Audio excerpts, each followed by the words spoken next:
ನ್ಯೂಸ್ಗೆ ಸ್ವಾಗತ. ಇವತ್ತಿನ ಕತೆ ಬಂದು ತಾಯಿ ಮಗ. ಮಹಾನ್ ಶೂರ ರಣದೀಪ್ ಸಿಂಗ್ ಪಂಜಾಬನ್ನು ಆಳುತ್ತಿದ್ದ ಸಮಯದಲ್ಲಿ ಒಂದು ಸಂದರ್ಭದಲ್ಲಿ ಪಂಜಾಬ್ನಲ್ಲಿ ಭೀಕರ ಬರಗಾಲ ಒಂದು ತಲೆದೋರಿತು. ಆಗ ಬರಗಾಲ ಪೀಡಿತರಾದ ಅರಮನೆಯಿಂದ ಧಾನ್ಯ ವಿತರಣೆ ಮಾಡಲು ರಣದೀಪ್ ಸಿಂಗ್ ತೀರ್ಮಾನ ಮಾಡಿದ್ದರು. ಇದರ ಉಸ್ತುವಾರಿಯಾಗಿ ತಾನೇ ವಹಿಸಿಕೊಂಡನು.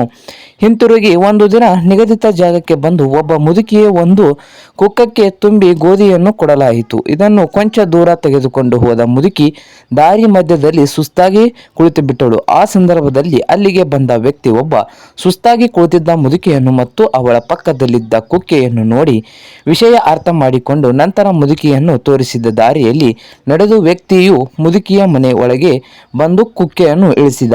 ಅಲ್ಲಿಂದ ಜನ ಅದನ್ನು ನೋಡಿ ಗಾಬರಿಯಾದರು. ಏ ಮುದುಕಿ, ಯಾರ ತೆರೆಯ ಮೇಲೆ ಕುಕ್ಕಿಯನ್ನು ಹೊರಿಸಿದ್ದಿ ಅಂತ ನಿನಗೆ ಗೊತ್ತಾ ಅಂದ. ಅವರು ಪಂಜಾಬಿನ ಮಹಾರಾಜರು ಎಂದರು.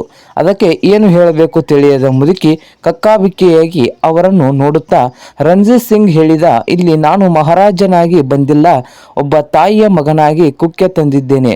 ಒಬ್ಬ ತಾಯಿಯ ಕಷ್ಟ ನೋಡಿ ಸುಮ್ಮನಿದ್ದರೆ ನಾನು ಪಂಜಾಬಿನ ಮಗ ಹೀಗಾಗುತ್ತೇನೆ.